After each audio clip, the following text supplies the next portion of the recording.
Hey everyone, we're going to do a teardown today of the EK AIO. We just reviewed this. There should be a review on the channel already if you want to learn about the performance in detail.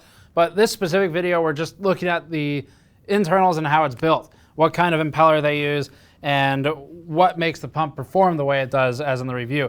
Overall performance was good to acceptable, depending on how we tested it and which platform we were using. It behaves a bit differently between Intel, HEDT, and AMD Ryzen. So we've got those numbers in the review if you want to check them out. But when it did well, it did really well. And so we've got the 240 here because frankly, that's the one that we care less about. We've got the 360 in the review as well, but they're all built the same way. So today we're going to take this apart and see what's different about EK's pump design, because it definitely is not the same as what Asetek does, and that's what makes it interesting. Before that, this video is brought to you by Gigabyte Aorus RTX 2080 Ti Extreme. The RTX 2080 Ti Extreme is built with a triple axial cooling solution and ready for anyone interested in intermediate GPU overclocking, although it's also up for gaming out of the box. The Gigabyte 2080 Ti can reach the higher performance range required to play games at frame rates at and beyond 144 FPS, coupled particularly well with games like Call of Duty Warzone, Rainbow Six Siege, and other competitive FPSs. Gigabyte's Extreme is built to be a looker for system builders going for extra visual flair. Learn more at the link in the description below. Okay, so you've already seen parts of this in the review, or will if you watch it, but the block is clearly pretty different from the Asetek solutions on the market, in part because of the sort of aesthetically strange choice to put this big piece of cheap looking plastic on top of it. But that doesn't impact performance. That's different. EK tells us that they have a patent pending for whatever that's worth, which is not a whole lot really from a product performance standpoint, but patent pending solution for the pump. And the only reason that's actually relevant to point out is because they're going for something that's sufficiently different from Asetek's in the US at least. So they should be clear of Asetek's pump on block patent that they have for CLCs, which has made them, it's allowed them to successfully sue other liquid cooling makers out of the market, Asetek that is. So this should be different. But anyway, the assembly is going to be a set of Torx screws for the bottom. That looks like maybe a TR7 or 8 for the bottom. These large screws are just holding the mounting bracket in for the retention kit. So those might come out just to make sure there's nothing under them.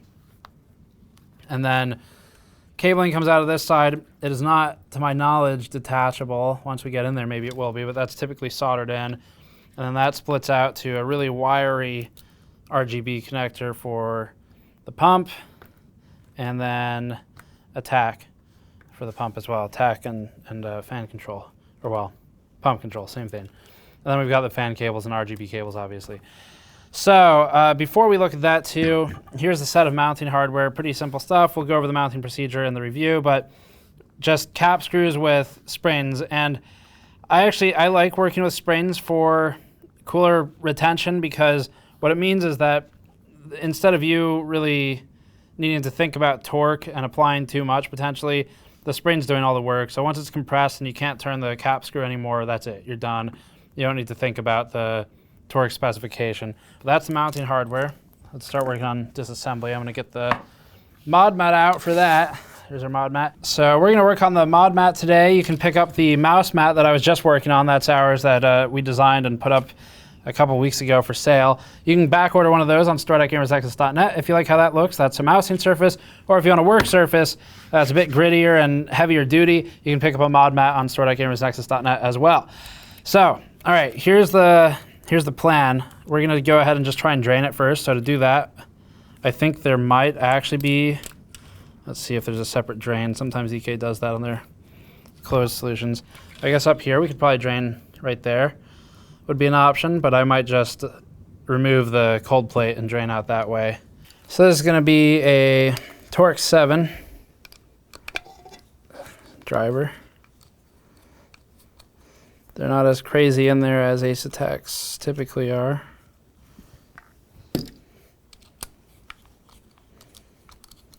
Wow, these are actually very easy to remove. Normally it's not that easy with water cooling.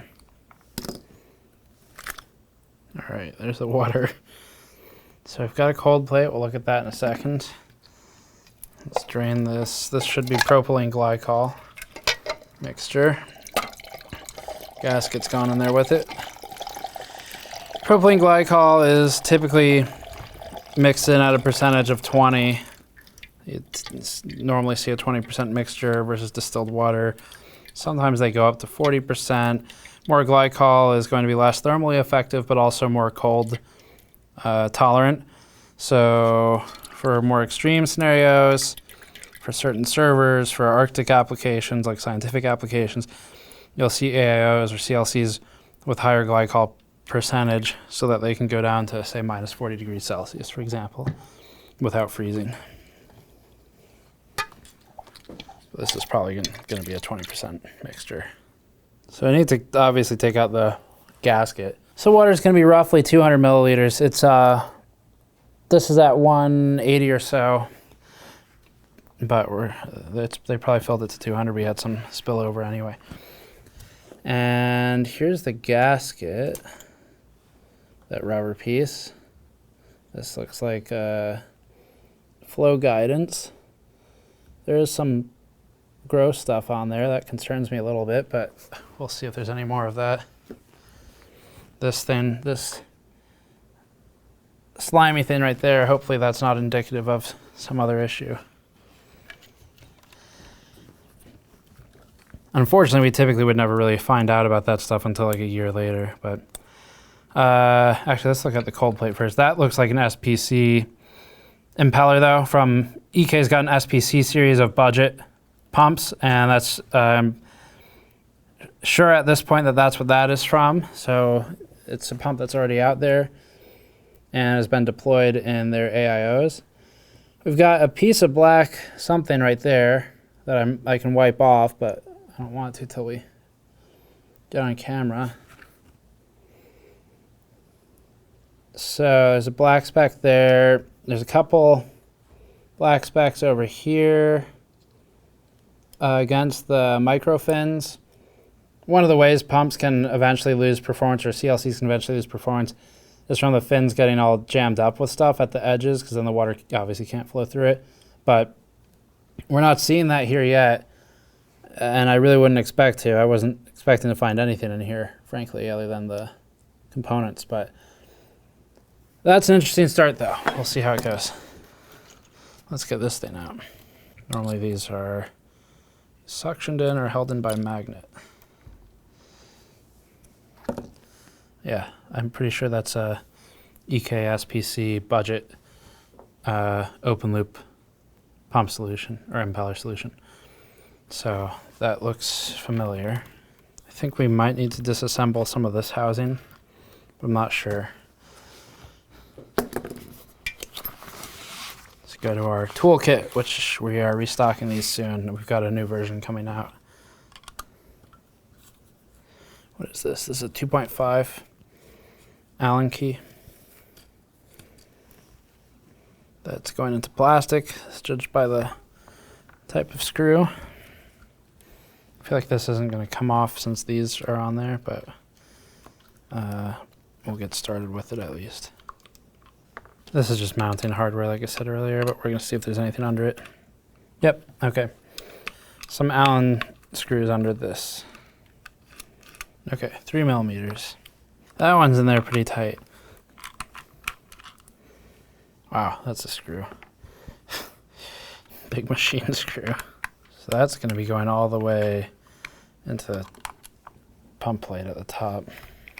So far, this has been easy to take apart. It's non-destructive, so in theory, it would be easy to refill if we ever got around to it. But we'll see if those cables survive the disassembly. So I feel like this should socket through. Oh, okay. Wow. I did not realize these are only just pressed in there. You can just pull them out. Very easy. Okay. Well, that's... I don't really have an opinion on if that's good or bad or anything. It does mean that it would be easier to do certain types of modifications. But that came apart pretty quickly once I realized that. So let's just pull it all apart. And now we've got the PCBs, tubing. It was, I will say this was in there a little loose for my liking, that felt a little too easy to pull out. But we'll see if, I guess this is going to be an issue where we won't know if that causes any issues for consumers until a lot of people actually use it for an extended period of time. Same with this, like that small piece of gunk that was on here. That could just be a one-off piece of manufacturing debris, or it could be indicative of a larger problem with the metals mixing, which mixed metals in closed loops is common. It's just a matter of how they deal with it, whether or not it becomes an actual concern. But typically in reviews, you don't really learn about those types of things. That's more long-term use, whether that's going to matter or not. The cables are soldered, by the way, or at least it looks like it from here. And then, what is that, an LED? That's their LED board. This white PCB. Version 2019, version 2.0, 2019, December. Manufacture date. Man, wow. They had these boards for a long time. Probably sourced from somewhere, but anyway, that's LED board. This is going to be probably where your firmware is located with any profiling or pump control. Anything that's accessible through software would typically be on your PCB as well. And then I think I can just pull it out, but it is, I think, going to be destructive because the windings are attached to this. So unfortunately, I think this is going to kill the pump, but we'll pull it out anyway. So this is not possible to be completely removed without damaging it. I'll show you why after I damage it. Okay, so you can see these little pieces of copper in here, part of the windings for the electromagnet. That's what's attached to the bottom side of the PCB, and actually it comes through up here to these, where you see those solder balls. That's where the copper is connecting. So you could solder it back in, I guess. But anyway, that's the destructive process to get it apart. But there's your huge ass electromagnet, bigger than we typically see for a CLC. Potentially part of the reason that the performance was so competitive, because it is a very fast, like pretty high RPM pump. 1, 2, 3, it's gonna be a 6 pole. I don't know that we can deconstruct this any further. I don't think that's all one piece, this whole thing. This thing is not, it's definitely attached somehow, but there's another gasket up top though, just for water control. And I don't know that we're gonna get the magnet out of here. Yeah. Oh, okay, cool. So there's the one big block of plastic for the bottom part. So as this spins, the water is going to have to be shed out the sides of it, I think is how it works. There's center of the impeller, spins, water is going to come out the sides in here, so these slots, and probably have some velocity to it too at that angle. It's going to hit the walls of the chamber here, and then at the bottom and the top in the current orientation, you can see there's some space for it where I think it will work its way. I see, okay. So it'll work its way, I don't know if this is in or out, but you know, it's the same idea. Work its way into here or out of here and into that chamber, at which point the water will flow around this like outer portion of the plastic housing and enter the enter or exit, depending on the direction of that tube, the cold plate eventually. And the cold plate, pretty standard stuff. It's just got a gasket right there for it, and that's going to line up for, actually based on the tube orient or the imprint orientation, it looks like it was something like this. I think that's how it was. Yeah, that's how it was. Okay, so that's how that gasket was originally. It fell out when I took it apart, but that'll just be flow guidance, keeping pressure, keeping water where it's supposed to be. This is definitely a very serious magnet from them, though. Let me grab the liquid freezer, too. I still have that in pieces. Here's NZXT. So this is the X72. So this is going to be their impeller solution. And do I have their magnet out? There's their Coldplate. That's NZXT's. Definitely the Coldplate size is in favor of EK there.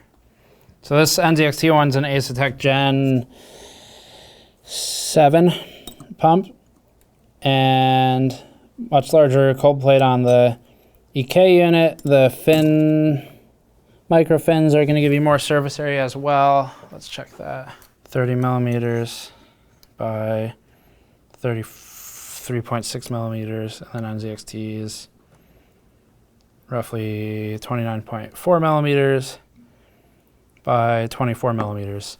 So you're losing at least 6 millimeters off one side. And then the height, I guess we need to take as well, so that's going to contribute to surface area. Rough measurement, 2.6 millimeters. And can I get in there? Maybe in this way.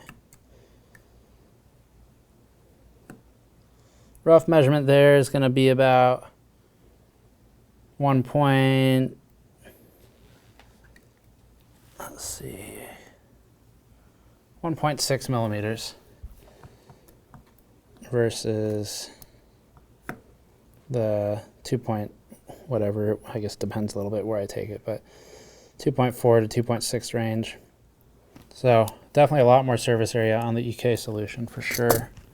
Let's get the liquid freezer. That's liquid freezer, and this is the rest of the NZXT one to finish that storyline, I guess. So this is going to be a destructive process as well, but whatever. So there's NZXTs. That's a thermocouple right there. And then there's their version of this, which maybe puts some things into perspective. Now, the extent of what this versus the other means, I need to see if I can speak with some EK engineers about it, and maybe if they have a supplier in the chain for the pump solution, because I don't know if this equates to like longer lifespan, or just it could be a higher RPM or whatever, but we'll try and talk to them about that. There's your size comparison though. Now we've destroyed 2 coolers today. And then here's the liquid freezer.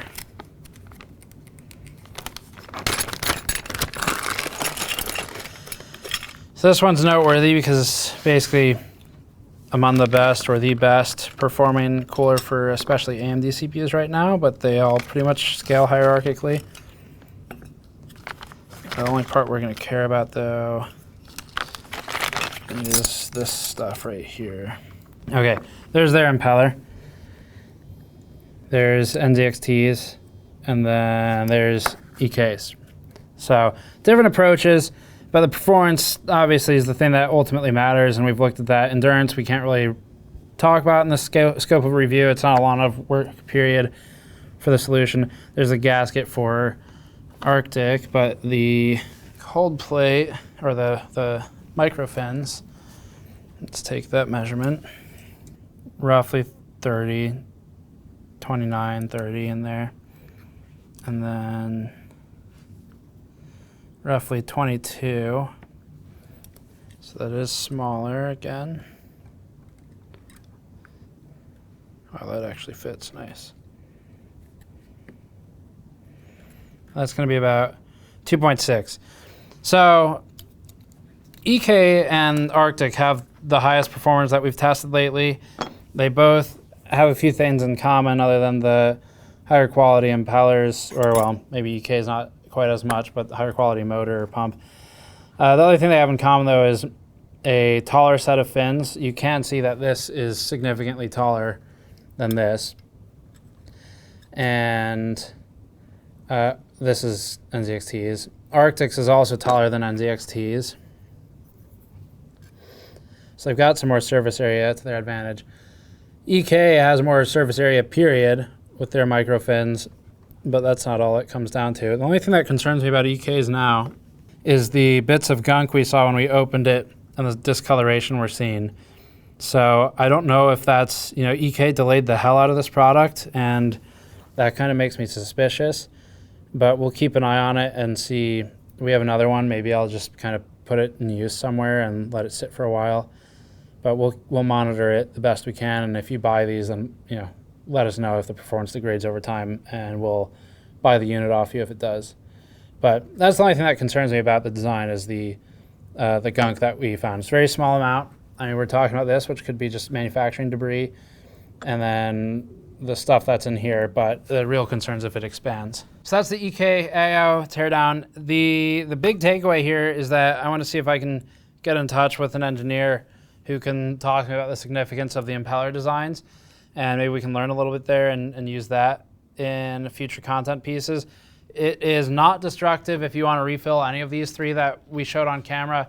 The EK AIO, you can just pull the Coldplate off and definitely just fill it straight there. I don't know if you might be able to use the port up here too, but either way, you don't have to pull the PCB off to refill it. So not destructive to disassemble until you get down to this level, and then it is.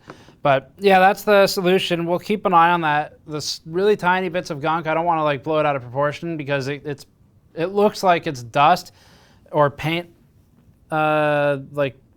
particles that were probably in the radiator. They maybe didn't flush it out fully before they connected it to the loop.